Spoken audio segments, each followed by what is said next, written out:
Я вот хочу сейчас передать слово заслуженному юристу России, почетному работнику прокуратуры России, человеку, которого мы все знаем, почетному старейшину нашей республики Макару Макаровичу Яковлеву, чтобы он немножко нам представил информацию, откуда вот эта инициатива пошла. Спасибо за предоставленное слово. Это очень серьезный вопрос. Мы Натальей Владимировной Сая идем методически. По данному вопросу я писал статью в республиканской газете, потом писал статью в районной газете. И, значит, в прошлом году я издал книгу, и там тоже.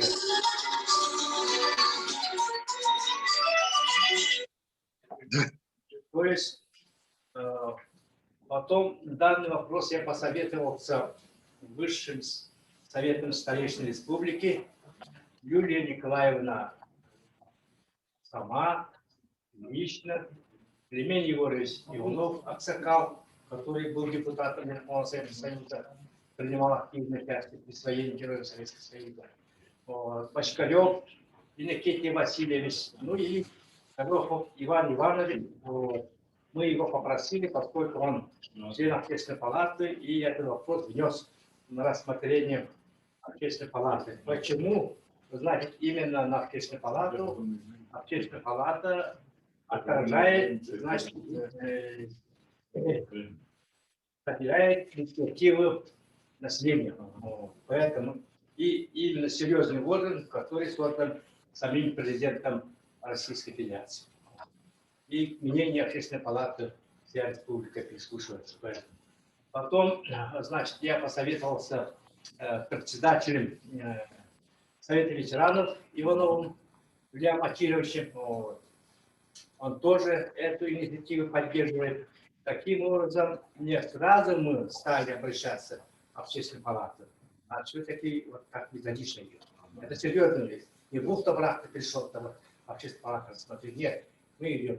Потом, видите, до этого дойти, значит, в прошлом году, 28 декабря, царя Наталья Владимировна, значит, по всей республике показывал фильм про героических моментов нашего общеизвестного Фотодиакона. Все смотрели на него. Очень трогательный фильм. Человеку, которого дважды представили Герои Советского Союза, он отказали. Видите, как был? Даже сам маршал Чайков хлопотал. Был очевидцем его героических поступков. Даже вот в Малахкургане, там, в Волгограде, там даже, ну, как бы он прототипом является, его фигура там есть. Но до сих пор не Герой Советского Союза. Видите, как такие моменты получаются. Вот. Потом Наталья Владимировна в прошлом году вела передачу про снайпера Петрова. Вот, человека тоже представленный Герою Советского Союза. Он как снайпер уничтожил 240 фашистов, как снайпер. Потом перешел к пулеметчикам. Сколько уничтожил, я даже не знаю. И человек, который, ищивший обоих ног, продолжал воевать. Его знала не только армия, целый фронт знал его героических поступков. Не Герой Советского Союза. Вот таких Кульбертинов Николай Иванович. Вот. Это кличка, это человек мирового масштаба, потому что, оказывается, по всему миру ведут статистику снайперов. Кто какое место занимает, там человек уничтожил 500 фашистов. В Советском Союзе такого снайпера даже нет. Видимо, не найти его. Недаром его в кличке сибирский основатор. Человек, то есть, не древний. Снайперы вообще не разве древний. Там, где такое противоборство идет, сутками они не спят. Притом человек выжил, вот, опять не Герой Советского Союза. Он тоже, вот Аллона весь, который воевал в 3 войнах. Кавалер там Орденов, и опять не Герой Советского Союза. Таким образом, еще сапер есть, Захар. Сапер. Нет, не снайпер, а сапер, да? Вот, оказывается, он был представлен Герою Советского Союза, тоже, значит, и я, когда работал в Верховном Совете СССР, вот, мой кабинет был рядом наградным отделом. что по иронии судьбы. Я девчатам говорил, почему вот такое получается. Там такие правила есть, очень такие формальные, да. Если какой-то героический поступок награжден какой-то медалью и каким-то орденом типа Красной Звезды, они говорят, мы дважды по одному подвигу не награждаем, говорят. Поэтому не награждаем. А вот почему мы добились в 91 году присвоения Героя Советского Союза, им, конечно, повезло, это время стыковочник. Вот. И добились, значит, Кельмен Егорович лично обратился к министру обороны СССР, Андрей Савич там писал письмо Горбачеву, я поговорил там наградным отделом рядом сидел, там тоже формальности, вот действительно, вот, если что-то получил там, вот, а эти товарищи, и Кондаков, и Степанов, там, и Миронов, вот, оказывается, у них именно на этот подвиг, у них наград не было. Поэтому это тоже формальность, то же самое, вот, допустим, Герой Советского Союза, вот, Гольбина, да, мы поставили памятный бисквит, там, в горном районе, да, а по месту рождения. По сути дела, человек вырос, воспитывался уже в Дамском районе. А памятник какой-то там родился совершенно там. Он даже не помнит, наверное. Видите, как вот такие формальности есть. Поэтому вот именно по таким формальным основаниям, видимо, в свое время отказали от присвоения звания Героя Советского Союза. Вот. И еще, мы ставим, значит, такой вопрос присвоения Героя Якутии в Великой Отечественной войне. Ну, посмертно получается, да? Почему Якутии? Вот, ну, Конституция Российской Федерации Россия и РФ одно и то же, правильно? И то же самое у нас Республика Саха-Якутия, Якутия, это однозначно получается. А Якутию, в общем целом, весь мир знает, а Республика Саха-Якутия даже наши судьи не знают, российские. Что за республика, говорят, Республика Саха-Якутия. А Якутию знают, поэтому и они воевали в то время, когда мы были еще Якутии. Вот в дело. Поэтому более так, ну, правильно будет присвоение героя, значит, советского, героя из Якутии в Великой Отечественной войне. И потом, видите как, когда на первом созыве депутатов, вот, я был председателем комитета по законодательству, и к нам приехали учиться и обмениваться опытом представителей Татарстана, представителей Башкортостана. Мы опережали события очень даже. Поэтому мы считаемся большой республикой, то есть в составе Российской Федерации, может быть, за Татарстаном, ну, Башкортостаном одинаково может быть. Поэтому мы можем создавать вот такой момент. А вот с правовой точки зрения могут спросить, как это, сколько верно, Россия что скажет, понимаете, там вот Якутия вдруг вот такой, значит, устанавливает, учреждает такую награду, да. Вот, значит, с той точки зрения награждения, значит, нет перечня наград. Вот. То есть предоставляется возможность республикам устанавливать свои награды, вплоть до народного учителя СССР, вплоть до народного учителя республики, заслуженных даже меня не считают. Вот. Я хочу привести пример. У нас раньше заслуженного юриста России и республики не было. Потому что судьи, прокуроры – это федеральные чиновники. Все они могут быть заслуженными юристами республики. Ну, я не боялся, поскольку был председателем комитета по законодательству, мы по совету Шейн-Районовым учредили. Сейчас многие люди заслуженные юристы республики, кроме меня, конечно. Я себе не стал это делать, а то скажет, там себе сделал. Вот в чем дело. Так что надо как-то идти и не оглядываться. Я в этом отношении учился Михаила Кимовича Николаева. По одному примеру. Когда события были, мы отказались поставки бриллиантов в Союз.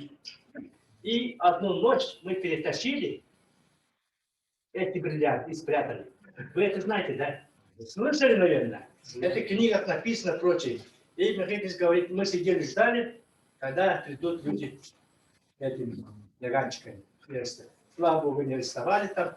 Вот, там время было вот такое переворота, и живо остались. Поэтому действительно бояться не надо. Вот, очень даже хороший пример. И неужели мы будем стыдиться наших великих людей? Мы же памятники ставим борцам. Столько памятников нашим борцам.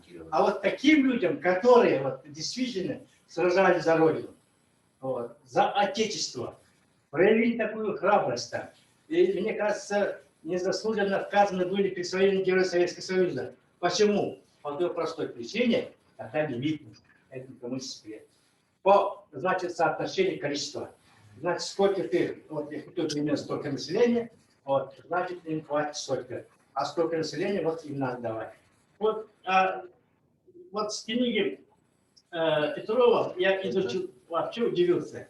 Значит, у нас погибло, всего тогда 272 тысячи было, якутов численно, да? Погибло, если так, 38 тысяч на поле сражения осталось.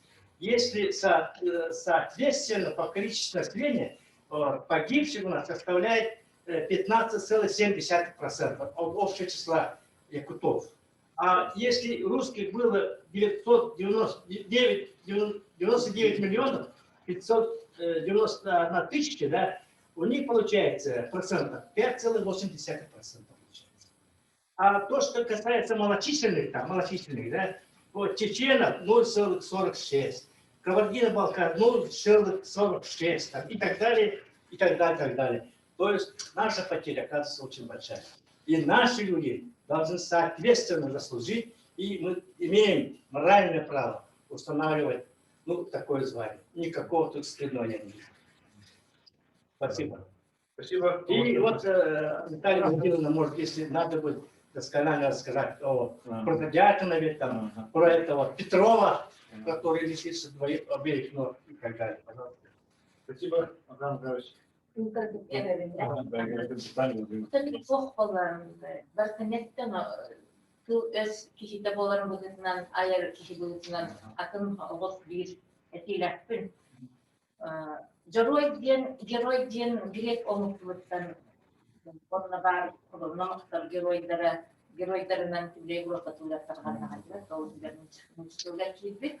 Onda türdüyle olanın bulluğa batır diyen olan geroylar. Oğuzlarının batırın, geroyların batır değiller. Geroyu yeni batır analiyen attılar. O kurduklu tuğak, o bulluğa muhtarlıklı edip batır diyen tuğlarından bilgilerini çalar. Onu bileyim, Яндекс-ка тылдар бар, тылбастан нерелер, оны Google-га да, Яндекс тылбастан хакатылар килде. Оны көрдөх балаларынан бу түйүр оруктардан бишигере ол кыян герой ден тылы белети кулдук сокчон кулдук герой ден нагитере. Бу порукир бистер кенен тор орусча денебит. Туох Иран нуаны бар биттер, туох ислам кибитомуктара Рамон ден белетилери. Онтамалана биолхан омтолдук героической эпостахтут бу олон жоройдерегер маны кемерханларга тиленен паата туаханды тагыстага дибар.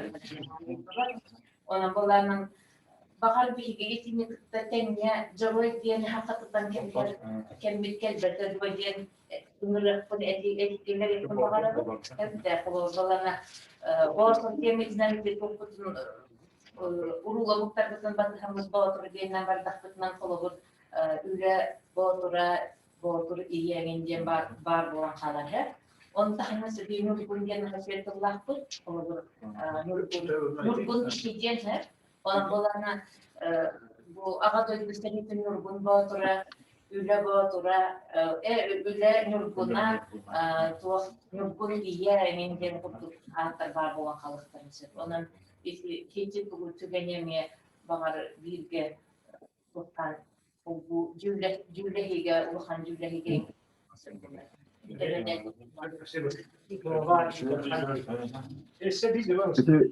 Я извиняюсь, еще один вопрос.